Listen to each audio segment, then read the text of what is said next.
Hey guys, what's up? It's Ryan here. I'm a little sick, as you can tell from my voice.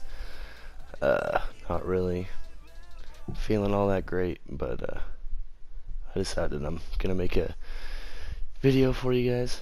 So I'm playing a little bit of Madden 18 on PS4.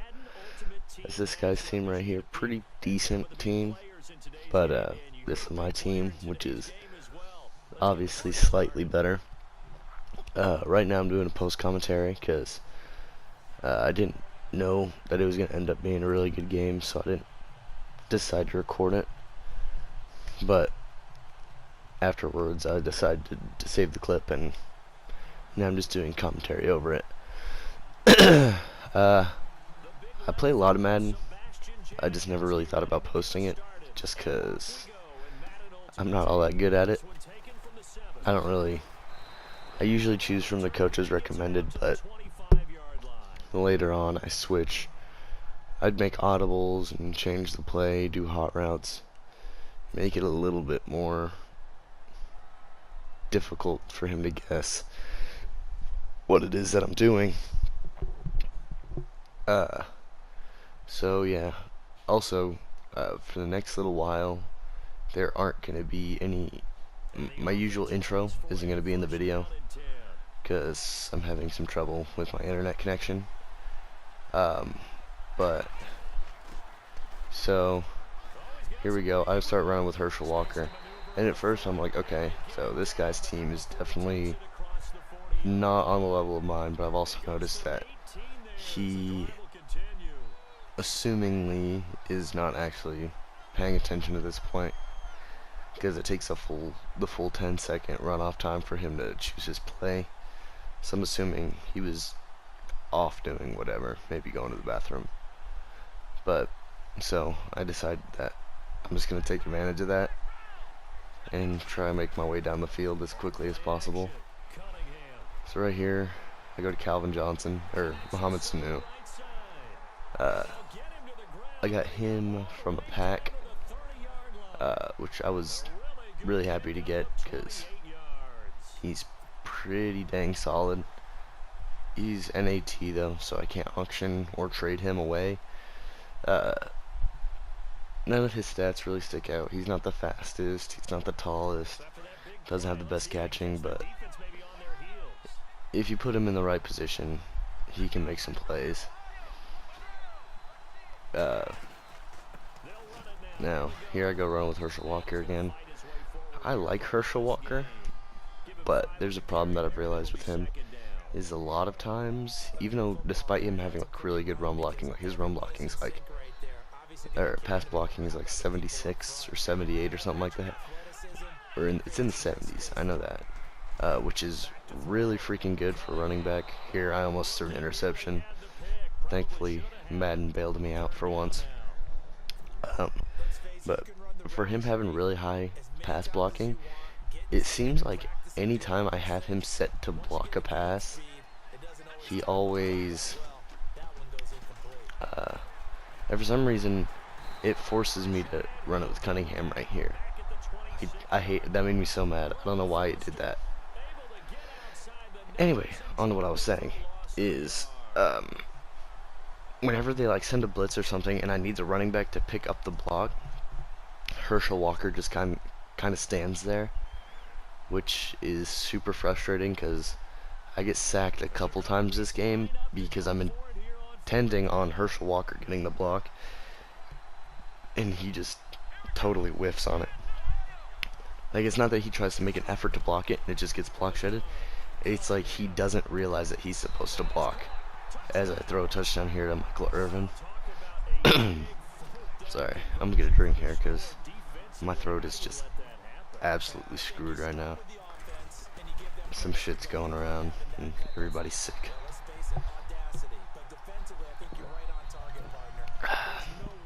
Alright, so we come out, score pretty quickly. Definitely not mad how my offense has performed so far. Now my defense is, so I have a 90 overall offense, 89 overall defense, 89 overall total team. My defense, despite them being lower overall, I really, really, really like how my defense usually plays. But there's just one, like, the Snow Beast Emmanuel Sanders, or whatever it's called, he just always gives me a lot of trouble. I don't know what it is. Like I have really good press corners who have really good man coverage and catching and play rec and all of that stuff. And even if they're faster than him, he just consistently beats them, which is pretty fucking annoying. Um, Now, thankfully, I have, even though he's not faster than them, even if he makes the catch, I do have some people with some speed out there, just to kind of counteract that. I get juked the hell out right here. Another thing, which happened in a earlier game that I didn't record, my defensive line for some is just amazing at getting back there. And on his first drive, uh, he ended the drive being like 4th and 45 or something like that because we kept sacking him. Like, see right here, this made me mad because that just should not have happened. Not with my corners man covered and all that stuff. Like Jonathan, I have my two main corners are Jonathan Joseph and Stephon Gilmore, and I have the motivator Stephon Gilmore, and he gives +2 man coverage to everyone on the team. And with that, Jonathan Joseph has like 96 man coverage or something like that, and Stephon Gilmore has like 93 or 94, something like that, something really good. And then they both have at least 90 press. I think Jonathan Joseph has 90. Stephon Gilmore has 91. And then in the slot I have Rod Woodson, just the 85 overall collectible that you can put into the set to get the good Rod Woodson. But I mostly keep him there because he's got good speed, solid hit power, and block shed. And he's just a pretty balanced card. Right here, I got so mad. I've been thinking lately of honestly maybe getting rid of Randall Cunningham because his stat-wise, he looks great. Like I have him fully chemmed out, except for the Eagles chemistry because I don't really care about the team chemistries. But I'm fully chemmed out. Right here, I thought it was a good read, but somehow his freaking Paul Krause just went from one side of the field to the other, and that's not even the full legend Paul Krause, which makes me mad because I have the full legend Paul Krause, and he never does shit like that for me. But I've been thinking of getting rid of Randall Cunningham because for how good his stats look right here, I just overran it.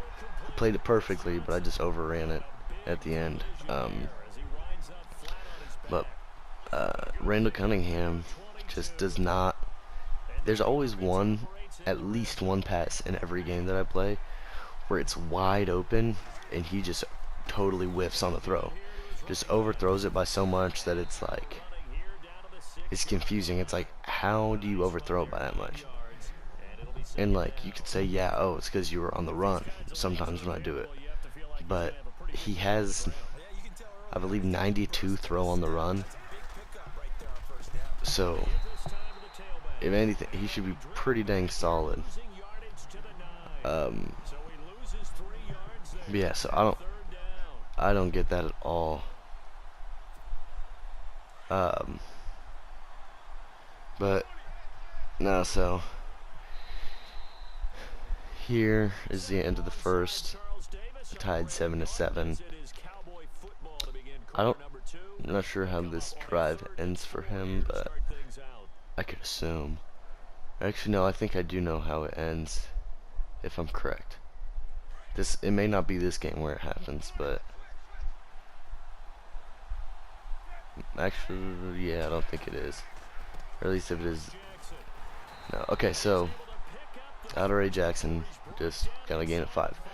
Adoree Jackson gave me so many problems this game, and I don't know what the deal was. Because he he came out in the winter promo, and he's not even that good of a running back card. He just got like, I think like 89 speed or something like that, so he's fast. I'm just like, oh yeah, that's cool. But he just gave me so many problems this game.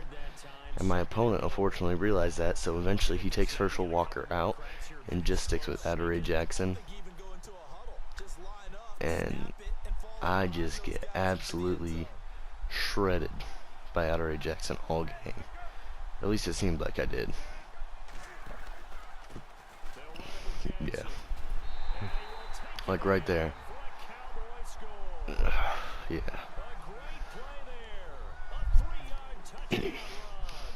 But depending on how this video comes out, I might make more Madden 18 videos, because I really do enjoy the game.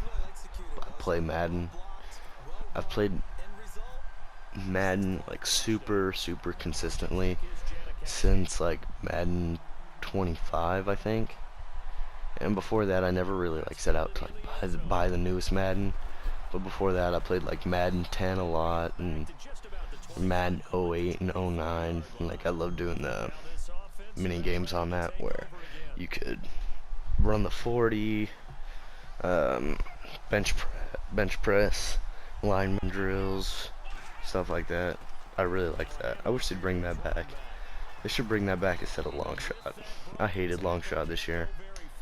It was literally just like, it's like 90% watching cutscenes that you cannot skip. It's just lame. But so yeah, anyway, I come out throwing. Hunter Henry drops an easy completion. That bothered me. Like, I was getting mad in this game. Really mad. Probably a lot more mad than I should have gotten. But yeah, no. Here I hit Herschel Walker, and I hate that animation so much. You break the tackle, but you just like completely stop, and you have no momentum, so whoever hits you next is definitely gonna tackle you. I hate that so much. But while I'm thinking about it, since this is kind of like a right there, that pass makes me so mad that Randall Cunningham overthrew that. That was an easy completion, probably could have been a touchdown, and he overthrew it.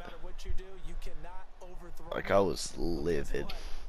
But the problem is, if I get rid of Randall Cunningham, I don't know what quarterback I'd want to bring in, because I definitely want someone with some speed, but I also want them to be able to complete the passes that I need them to complete.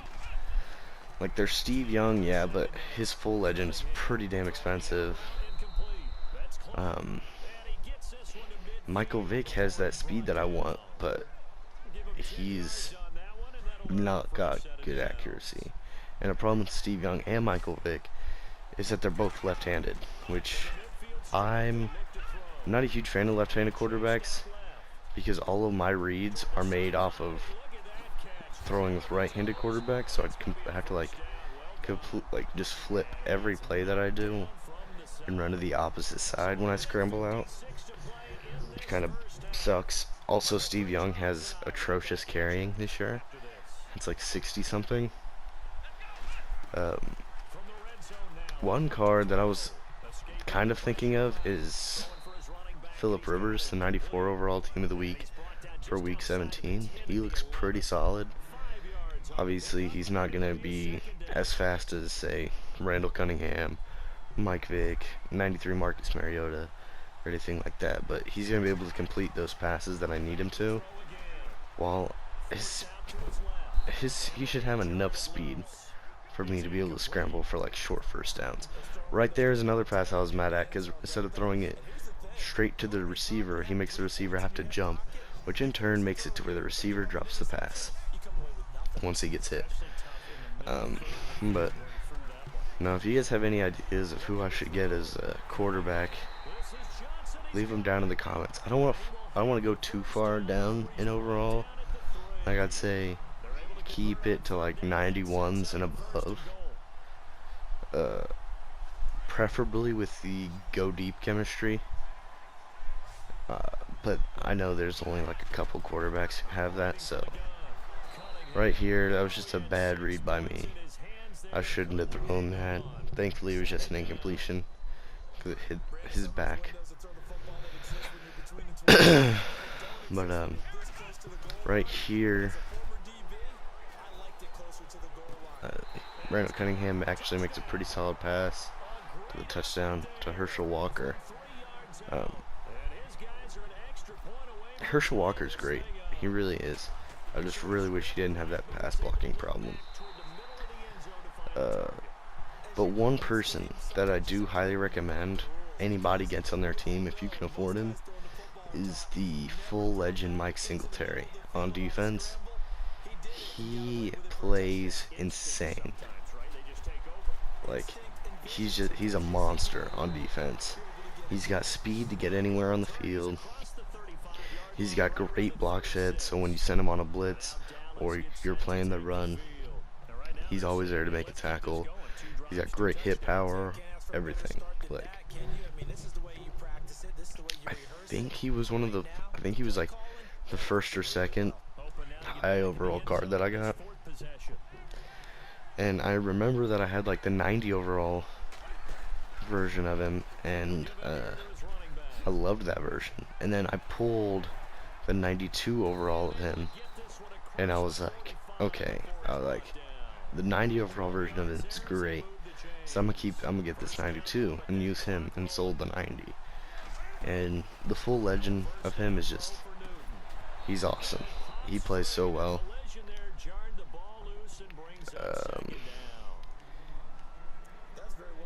Anyway, like I was saying a little bit ago, I figure I may as well talk about where I've been, where I was for like 4 months. And long story short, as Stephon Gilmore comes up with a super clutch interception, and yeah, he takes it for pick 6 right before half, which is clutch because he gets ball at half. But basically, long story short, I was in basic training and AIT, which is advanced individual training for the military, because I'm in the National Guard. And yeah, basic training sucked, right? But it wasn't nearly as bad as I anticipated it to be. Like, when people tell you stories about basic, I would say most of the stories that they tell you are probably made up, but they tell you that it's terrible and super difficult, but it really wasn't that bad. I'd say the worst part of basic, well, the worst part of all of my IET training was definitely reception. Reception is the worst, because it's when you first get there, it's before you actually go to BCT, and it's where you're doing all the in-processing and stuff like that, getting tests done, shots, everything like that, getting your uniforms, boots, everything. That was terrible, because people are going to tell you that you'll get your phone at reception. You won't. That's the first thing that they take away from you. Then it's like, you're just sitting there, right? Like, just standing in lines for like 4 days. And all that you have to do is stand there and think. And the days go by incredibly slow, right? So you're just sitting there thinking, if this is only 4 days and it seems like a lifetime, imagine how the next 4 months are going to feel. And you think about all the things that you could be doing rather than standing there in that line being yelled at by drill sergeants and everything with a bunch of other people. None of you know what's going to happen, what you're going to be doing, and it is just terrible. Like, my homesickness was at an all-time high, like during reception. I absolutely hated it.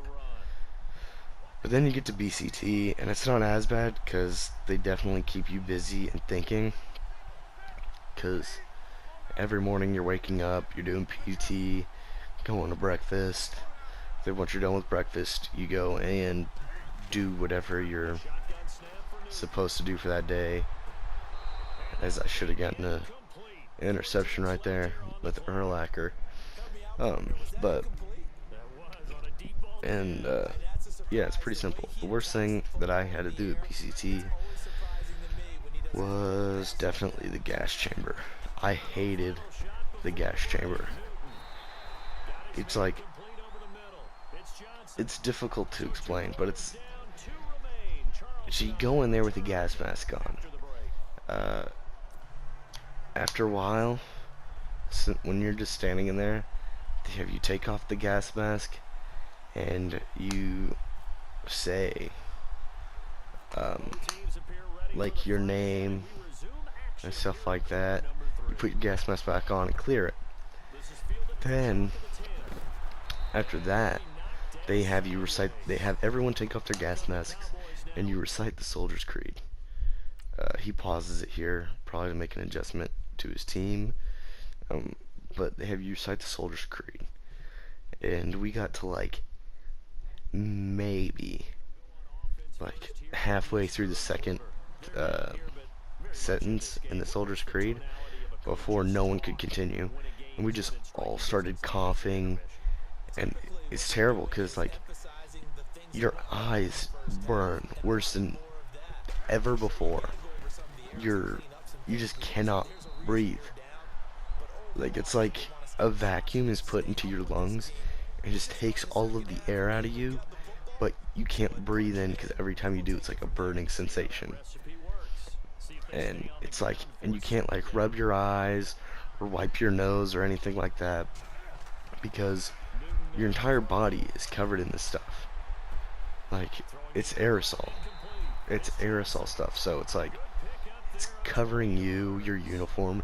You can't rub your eyes on your arm because it's gonna just make it even worse.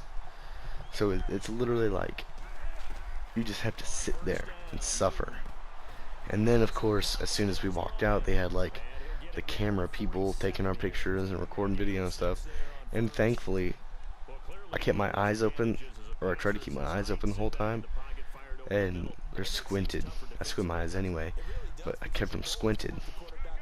And I saw that they were there, so instead of like letting them see how shitty I looked, I just lowered my head so you can't see my face in the pictures that they took. I just whiff on a tackle right there. But it was a terrible experience. One of my friends though, Becker, he was immune to the CS gas, so he came out and he was perfectly fine. Like, they told us that some people might be immune to it, but obviously none of us knew who was going to be immune to it. I was hoping that I was immune to it, and I was not. I wish I was, because it just sucked. Also, putting on your IOTV is terrible, because you think it'd look cool, but it's just so big and bulky, and it makes you sweat so much. Like, in your chest, in your stomach, that when you take it off, your uniform is just drenched.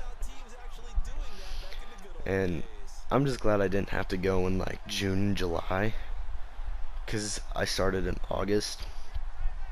But if you were there in June and July, it was terrible. I would say where I went to basic, but I don't know if I'm at liberty to say where I went.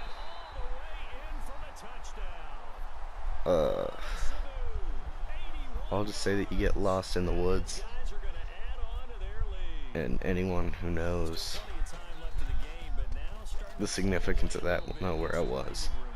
And then AIT wasn't bad at all. In AIT, because of my MOS, I got a dorm. So it was like me and 2 other people in there, and it was like, at first it was me, one of my friends, and then this dude that I went to basic with who I hated. But eventually I got it to where it was me and two of my friends who I both went to basic with. Um, if they're watching this, since I know one of them is subscribed, Blood and Guts. Uh, we all got our room, and then like on weekends and stuff, we could like go out on base and go to the PX, which is kind of like it's like the local Walmart, or I get not Walmart. It's like a mall. They have a food court, got like GameStop. They had two different places where you could get your hair cut, because that is a huge thing in the military, is making sure that your hair is cut properly. Um, but and then me and one of my friends, Mellinger, we would go like every weekend. We'd go to the library because we're both pretty big nerds. We'd get like books and stuff, and then we'd go and like watch movies there because they had movie rooms.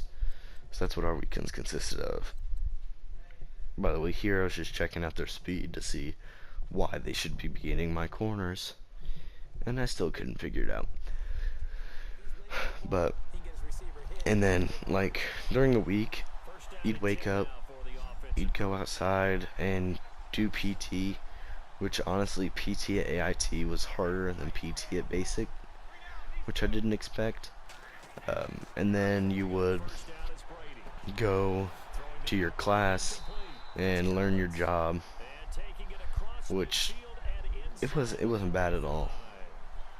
Like you would do that Monday through Friday, and then Saturday and Sunday you'd wake up like an hour later. You wouldn't have PT in the morning. You just wake up, you wake up an hour later, have an hour to get ready and get down to formation. Then you'd go to breakfast. You'd come back. Everyone would sign in and check in, and then ready like sign out for going on post or going on post pass. And then at 10 you'd start. You wouldn't have to be back until 1800. And yeah, you could eat whatever you wanted, drink whatever you wanted, just couldn't leave base. Could hang out at you couldn't hang out at, I can't think of what they were called. They were the people who lived on base. You couldn't go to their houses. You couldn't get in POVs, which is personally owned vehicles. But you could they had taxis and a free bus and stuff that you could use to get around the base, so you didn't have to walk everywhere. Then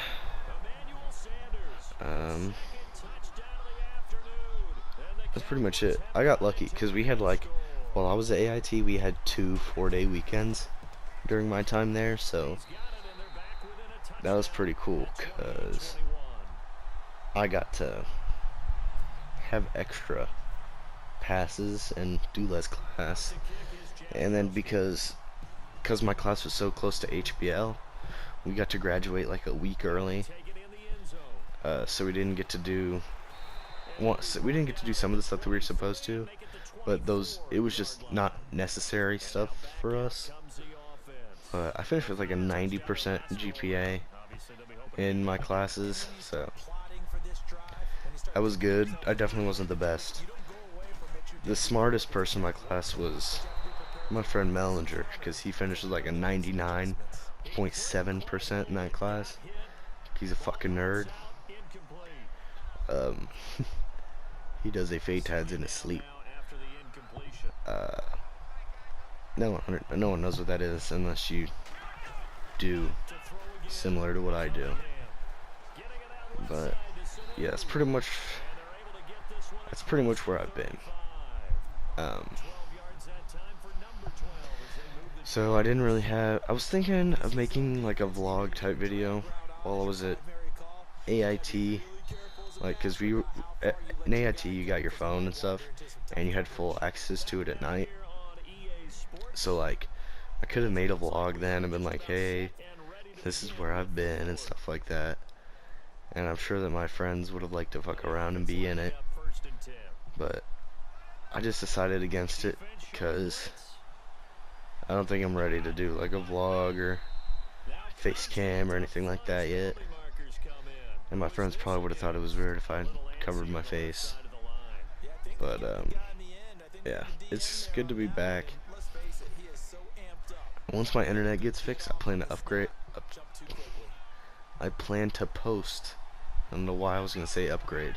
I plan to post a lot more videos on my channel, and hopefully once I start college and I bring in some extra money from the guard, I can buy like a laptop to help with editing, maybe buy an actual like legit PC, so I can make videos on games that I want to play but I can't because of the console that I'm on, which is obviously PS4. And because I'd like to play like CS:GO, even though I guarantee I'd be shit at it. I'd like to play Arma 3. I'd like to play Skyrim with mods because I play a lot of Skyrim. I'd like to play GTA 5 with mods. I'm already a part of DOJ, so I'd like to start. I'd like to play in DOJ for a little bit, and then them like eventually get their permission to record videos.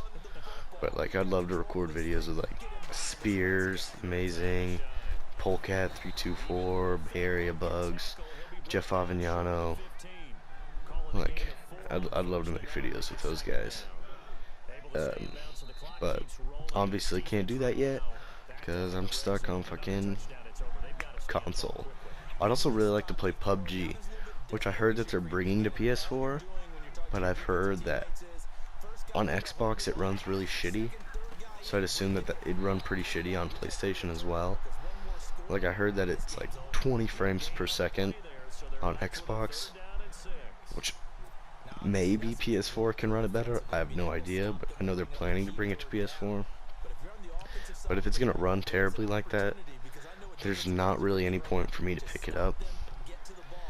And I want to record some Skyrim content and stuff, but like, I don't really like talking when I'm playing in Skyrim, and I feel like Skyrim is just like there's just a lot of like emptiness to it, so there's not really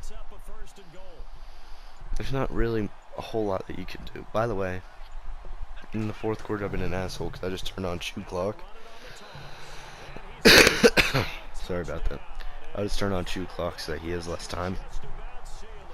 But I'd like to make some Skyrim videos. It's just so much like emptiness and stuff, and yeah, there's encounters and stuff that I could comment on, but I don't know. I like making solo videos and stuff, but I feel like it's better when I'm playing with my friends, you know, because I'm friends with some pretty funny people, and hopefully my friend Mellinger from AIT and Basic is going to be getting a PlayStation soon. And once he does that, me and him are probably going to be streaming some more. But yeah, no, it's been. Yeah. Anyway, he quits after this, so I appreciate you guys watching. Make sure to leave a like and subscribe. And I think that's all. I'll see you guys next time. Alright, peace.